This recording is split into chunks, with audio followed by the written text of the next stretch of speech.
Okay, guys, we're gonna watch what other countries are told is American by J.J. McCullough?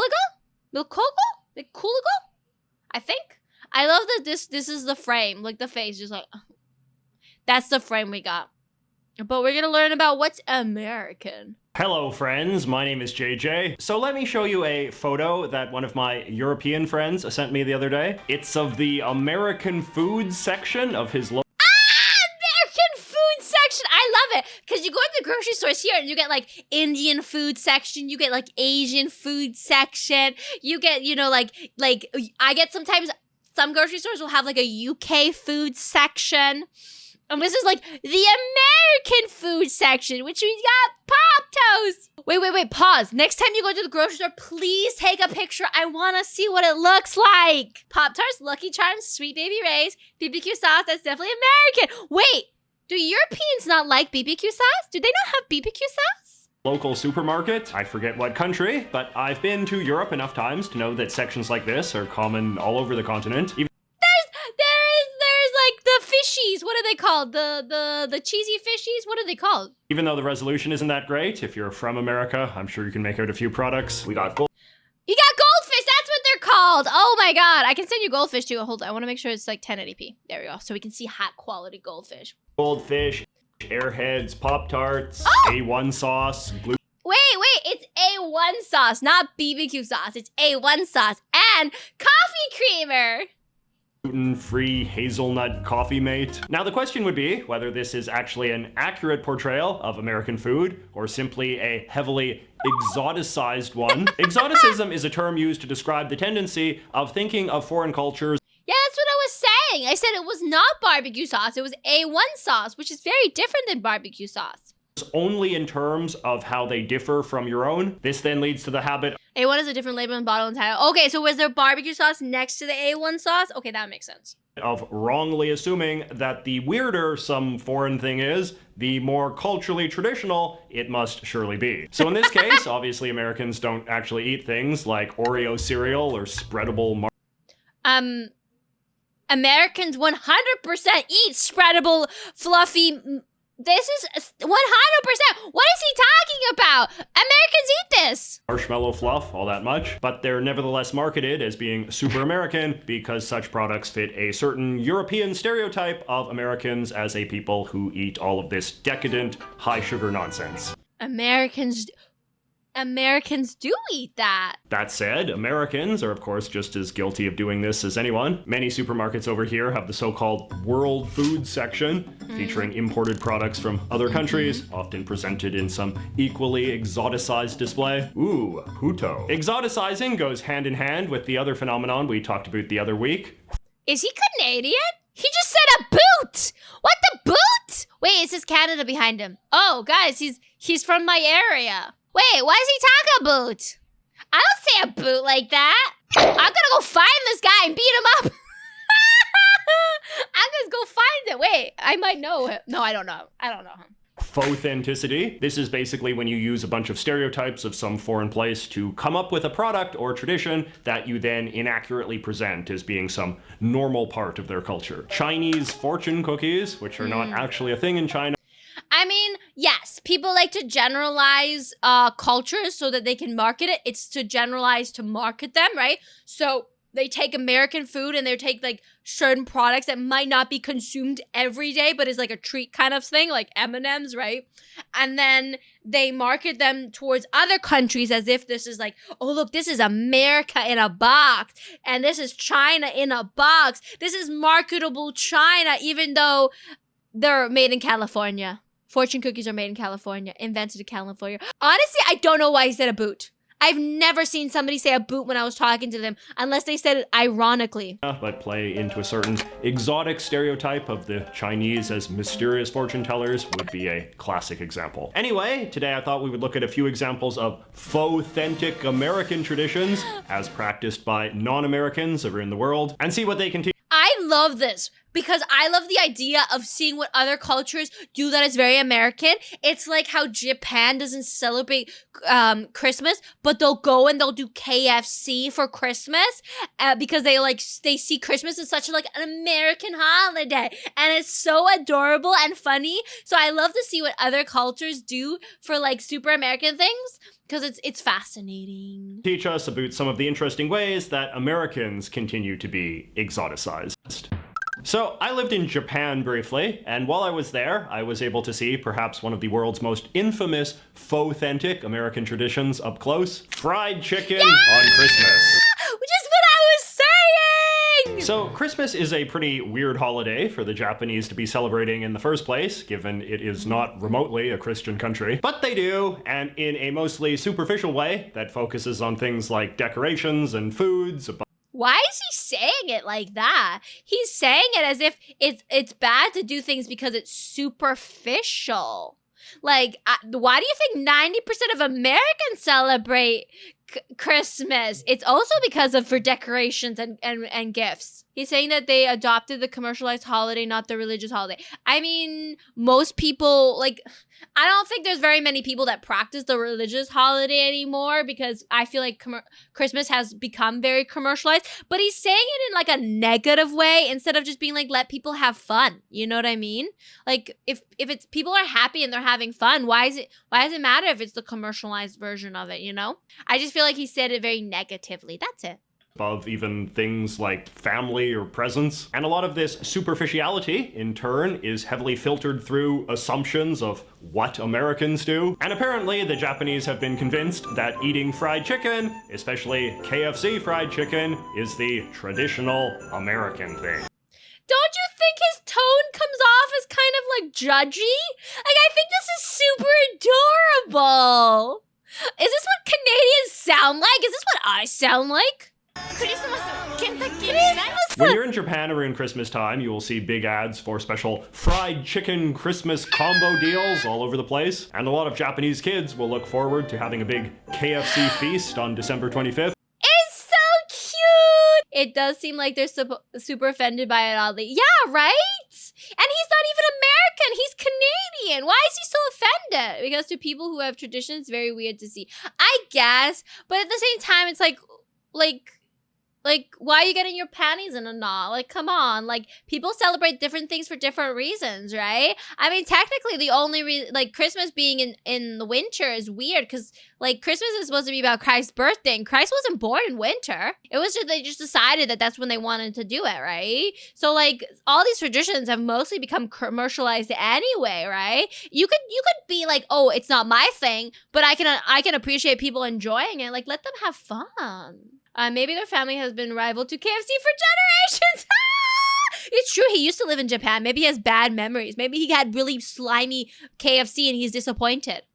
This faux-authentic tradition was supposedly the idea of just one man, Takashi Okawara, who ran the first Japanese KFC franchise and claims to have made up the Christmas thing as a marketing gimmick in the 1970s. And after a few years, KFC for Christmas starts to get popular in Japan.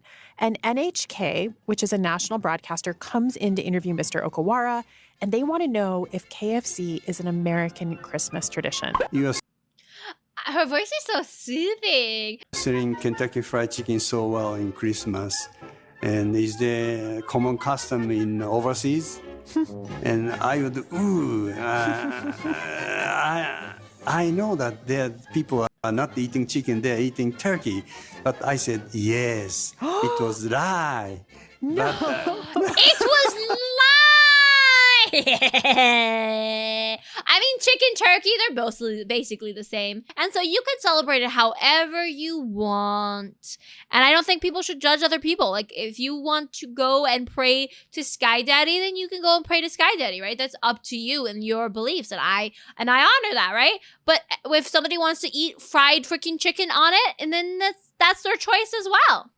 I still regret that. I found a lot of Japanese people were quite shocked when I told them that no one in America actually eats fried chicken on Christmas, and that if anything, eating fast food on Christmas would be considered a fairly trashy thing in American culture. But then again, I'm sure As the issue can, many people don't appreciate the commercialization of holiday and tradition and deluge.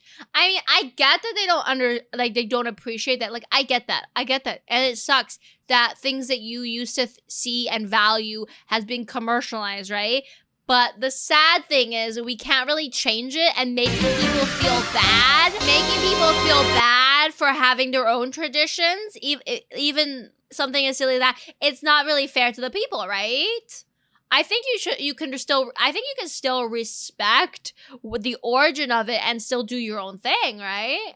I mean, I've always celebrated Christmas because that was just what my mom taught me, even though she's not Christian or anything like that. We just celebrated Christmas, but we always did our own thing. That a lot of Americans would also be shocked to learn that Japanese people do not eat sushi with rice on the outside. Speaking of fast food, another wild, faux-authentic American thing I have experienced firsthand on my travels is the Dutch practice of eating what they call American-style sauce on their Dutch practice? Ooh, I can't wait to find out more.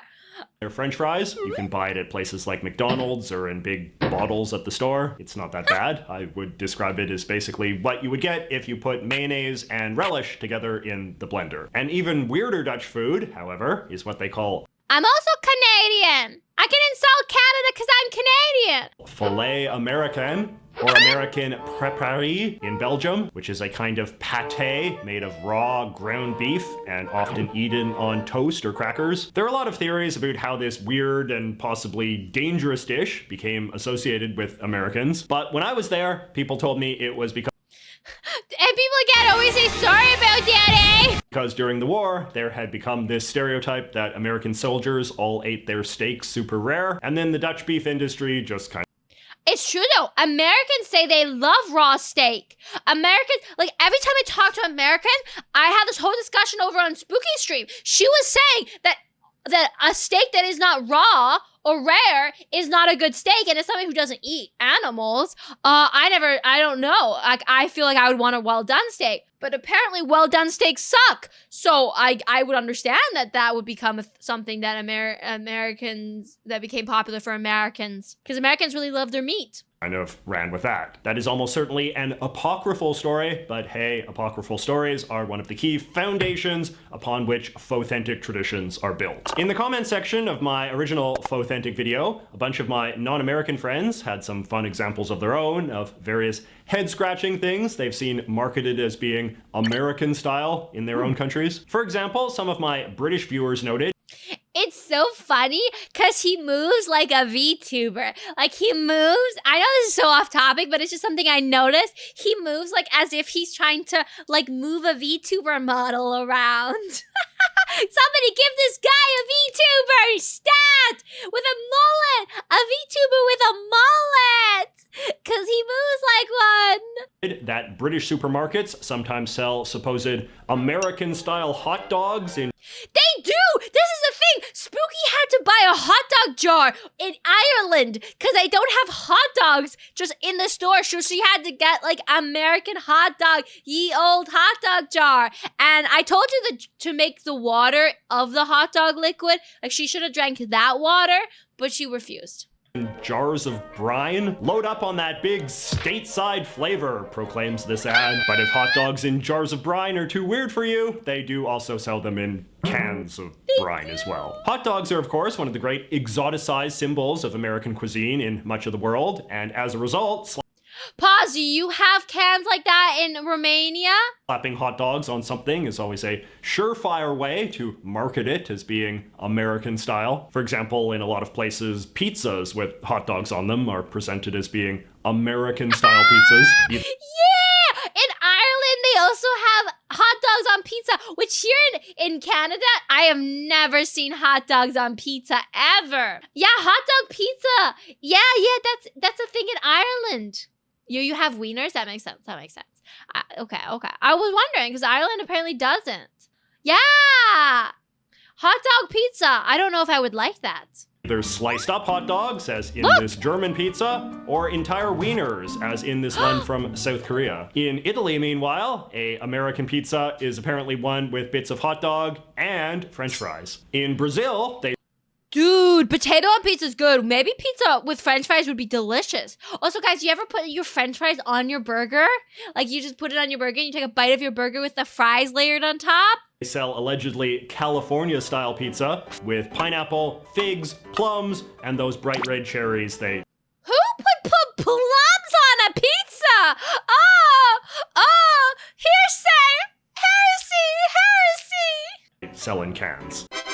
Though nothing can top this story from my friend Daniel. My friend was doing graduate work in Poland and went out to eat and saw American pizza on the menu. When she ordered it, it came out as a plain cheese pizza, and the guy brought a can of creamed corn and poured it directly onto the pizza right there at the table. Many Americans Like from the can? Like from the can? who had lived or traveled abroad were equally keen to regale me with horror stories about what other countries seem to think a traditional American-style breakfast entails. Among other things, they described being served breakfasts that included stuff like baked beans, garlic bread, potato salad, and of course, hot dogs. First of all, baked bean is very British. Baked beans are delicious with toast. I think I'm now craving baked beans, even though I'm full and I had pizza. I am like, baked beans are fantastic. I wouldn't say that's American. I don't think Americans like baked beans. Not like as breakfast though. Garlic bread for breakfast is a really good idea. Oh my God, guys, imagine making garlic bread, but making like a garlic bread breakfast sandwich. People in the South, yeah, but I don't feel like they have baked beans with breakfast in the South. Or is anybody from the South like baked beans? And what do you put your baked beans on?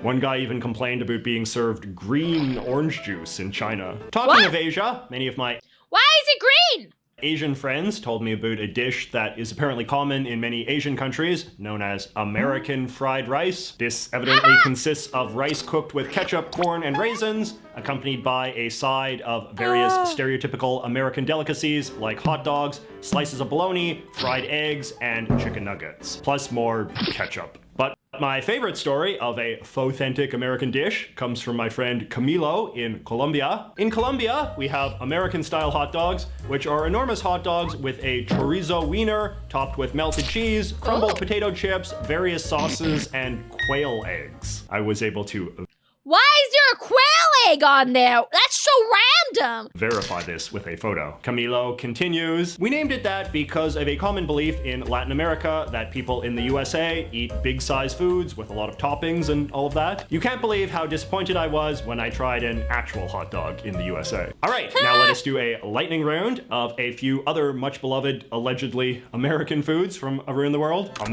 Wait, British bagels are delicious? I haven't had British bagels before. Amerikaners, which are German cookies with black and white icing. These Oh, those are so cool, like black and white cookies for like the delis. similar but distinct American cakes that the Poles make, which are these little doughy lumps with Those look good. frosted undersides. An American sandwich, or a pan American, which is some sort of beef and french fry sandwich that they sell in France. That looks yummy though. Ooh, that sounds yummy. American salad, which is a kind of mayonnaise and carrot salad sold in Spain. And It's so funny because they're always like, "Oh, Americans like these mayonnaise salads." But Paz was telling me about a Romanian salad that's basically just like chopped up ham and meat and mayonnaise. The real question at the end of all this is any of this actually inaccurate? I think this is all true. He did research. We have to trust his research. and American dressing, a creamy sauce that the Swedes eat that's made of pickles, mayonnaise, and hot sauce. That sounds delicious. I love pickles, I like mayonnaise, and I love hot sauce.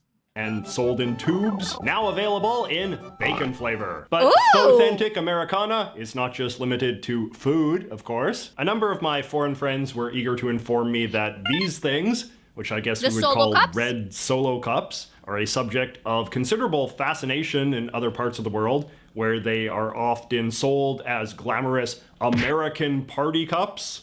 It's funny because they're in all the American teenage college movies. I love this copy from this British online store. Everything about these disposable red American party cups says party. Whether you're planning a barbecue or a wild night of beer pong and American pop music, these red party cups are the perfect disposable option. Instantly recognizable from a number of American films, such as the American Pie series and Scott Pilgrim vs. the World, these disposable cups are durable enough for even the wild. See, I think what a lot of Americans don't understand, and maybe by extension Canadians, is like a lot of times these like American things are from movies and television, because they will see these things in movies and television and it almost becomes like a trend and merchandising from movies and television.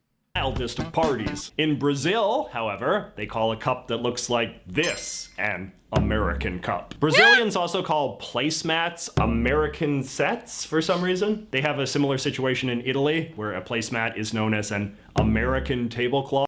See, what's interesting is it's because that's where I think they call it something like American is because that's where they learned about it. It didn't exist there before America popularized it.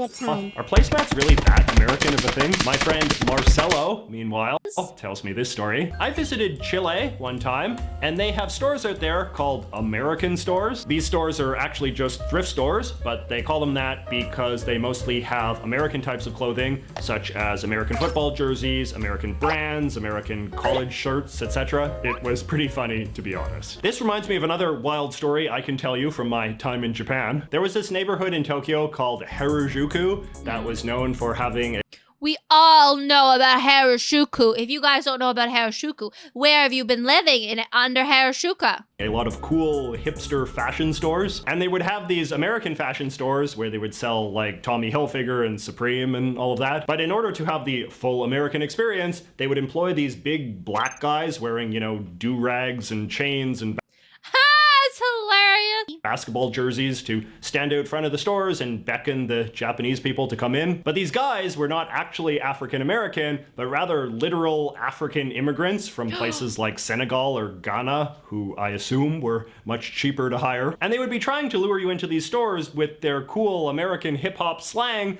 but spoken through these thick African accents from people who in many cases clearly barely understood English. Now in Russia, there is nothing the kids love more than heading down to the old theme park and riding the American slide, which is what they call roller coasters over there, which is That's hilarious.